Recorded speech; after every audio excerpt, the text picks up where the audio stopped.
Can you please introduce yourself? Of course. I'm Yong Woo. I'm senior producer on Hearthstone. I've been with Blizzard for about 5 years. On our 5th year anniversary at Blizzard, we get this giant metal sword. It's our 5-year anniversary sword. It's our 5-year anniversary sword, and I just got it. I'm really proud of it. It's hung up on my wall. So. Cool, congratulations. Thank you. So Curse of Naxxramas, we wanted to provide new ways for players to enjoy Hearthstone. So we have 39 single-player missions which are more puzzle-like, which really kind of stretches the limits of what's possible in Hearthstone, and sometimes you'll feel like some of your opponents are breaking the rules, but that's the point. They're really there to kind of push you, kind of get you out of your comfort zone and try new things. So if you try to use the deck you've always been using, you'll find out that, oh man, I can't do this kind of using the same strategy I've been using for the last couple months, and it really forces you to go back to your collection manager and look at cards maybe you haven't looked at before and get really excited about figuring out ways to like solve these puzzles. So that's one aspect of Naxxramas. At the same time, we've introduced 30 new cards, 6 of them which are legendary. And these cards are designed to be very impactful for the meta. And by meta, I mean it's kind of players figure out what's the best way to play given a set of cards. And people kind of figure out maybe what are some of the best decks to use to play against each other. And by shifting the meta, I mean that now that these 30 new cards have entered the system, everybody needs to figure out, oh my god, like this changes everything. This really affects how this one deck type affects another deck type. Maybe there's a new deck that nobody's ever thought of that we can come up with. And when that happens, like how do I counter that? So across the spectrum, if you want to change a pace from competitive play, we offer the single player experience. If you're really into the competitive play and you've been looking forward to things getting more developed and mixed up, we have the 30 new cards. So, Naxxramas has been really exciting. Our user activity is the highest it's ever been since we launched the game. And I think it's because it's giving everybody kind of different things that they can enjoy so you can play the way you want to play. We take balance very seriously with Hearthstone. We hired and grew our balance team. We took some of the best veterans in the CCG industry, and now I can proudly say I feel that we have the best CCG balance team in the world. So these guys work tirelessly to play with the Naxxramas cards before we release them so that they're happy with it. And now that they're out there, we can collect real-time data because this is digital collectible card game.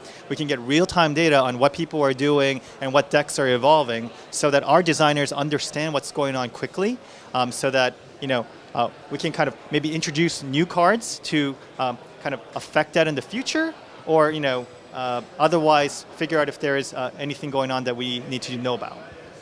I can talk about challenges we had in making some of these single-player missions, because there was a lot of conversation and debate about how hard it should be, is it too easy, too hard, etc. Ultimately where we landed is that the 15 bosses in Naxxramas, you can play them in normal mode and heroic mode now. And with normal mode, we wanted to make sure that it's fun and tuned for all players. That even if you're a new player and you're new to CCG, that you're able to defeat them and acquire the cards easily. But at the same time have this fun challenge. But then for the veteran players who's been playing a lot, we basically decided to make heroic mode. And we told our designers, look, gloves are off.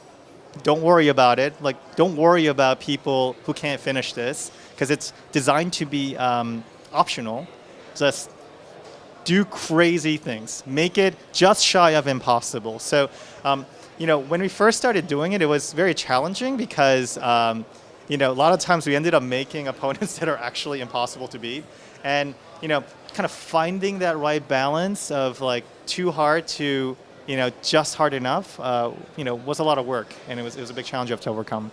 Just by playing the game, I think players are really contributing to our understanding of the game because we have back-end data constantly piping to the balance designers and game designers on what's going on. That's one way, just automatically. But yeah, for us with Hearthstone, we never want to walk into a situation and go, we know everything, this is what you want, this is how you're going to play. That's not what Hearthstone's about. To us, really, Hearthstone's about growing together we create things, a community plays with them, figure out new things, and then we grow together. So, all the kind of cool new decks that players come up with, a lot of times they're things that we never even thought about, and that's really exciting. And when we, we watch, players' streams all the time. I actually just ran into Nimsh and Ecop and Hearthstone. Like, if you're a kind of active member of the Hearthstone community, you would know these guys to be kind of active streamers. Like, we are just as much fans as we're developers. So we're constantly watching streams, reading, Reddit, Twitter, and we're playing the game all the time. I have over 500 wins as priest right now, so I have a golden priest. Like, we're players just as much as we're developers. So for us, it's really easy to stay connected to the community because we are part of the community. And that helps us a lot because, we're learning from each other, and then I think together we'll figure out what the future for Hearthstone should be. I own an Android tablet, so I have vested interest in getting this done. But it's two separate things. There is Android tablet, and then there's Android phone and iPhone. So Android tablet is what we're focusing on right now. We have a dedicated mobile team. They're working on it actively. We are targeting before the end of the year to get that out, and we're making great progress. So that's on track. With the phone, iPhone, and Android handset, it's a different problem set because when you have something that needs a certain amount of real estate, to try to shrink it down into a handset, we don't want to just shrink it down and ship it. We don't think that's going to be a good experience. We don't think that's Blizzard quality. So that's going to definitely come after Android tablet, but we're also excited to do that. The thing that I'm most proud about, let me tell you a story. So whenever I think about why we made Hearthstone, I always go back to this one picture.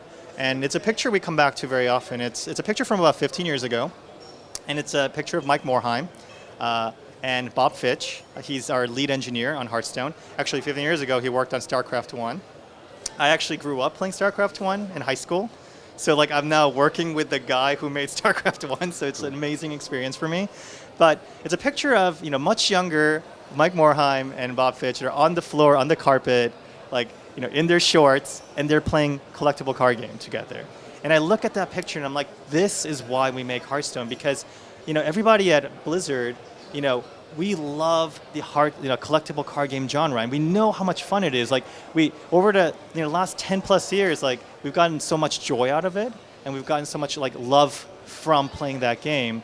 And to me, when we formed the Hearthstone team and we were thinking about what to make, we decided we want to make a collectible card game because we wanted to share that amazing fun with everybody. And we did that by kind of reducing the complexity, unnecessary complexity, but retaining the strategic depth. And we did that by making the game very visceral and physical. So when you watch it, it all makes sense. Like when somebody attacks you with Blizzard, you see a Blizzard form and rain down on your minions and they all get hurt and frozen. You don't even need to read the card. That makes sense to me, right? So to us, what we wanted to do was take a genre that is awesome, collectible card game, but it's a misunderstood genre where often people are like, oh, that's too complicated for me. Oh, it's too nerdy for me. That's not for me. And we wanted to change that perception. And we really feel like we accomplished that. There's so many players out there. I talk to them. They're like, yeah, I never played a collectible card game before, but I love Hearthstone. It's so much fun. Why is it so much fun? And often I think, yeah, Hearthstone is really great, but at the same time, collectible card games are amazing. And to me, that's what I'm most proud about, that, there are people out there who never experienced what I experienced with collectible card games over the last 10 years, and now they're experiencing it. So when they're like, oh, this is so much fun, I can't stop playing, I'm like, yeah, that's exactly it. And sorry, again, too excited, but that's what I'm proud about. Cool. Cool. Thank you very much. Thank you so much.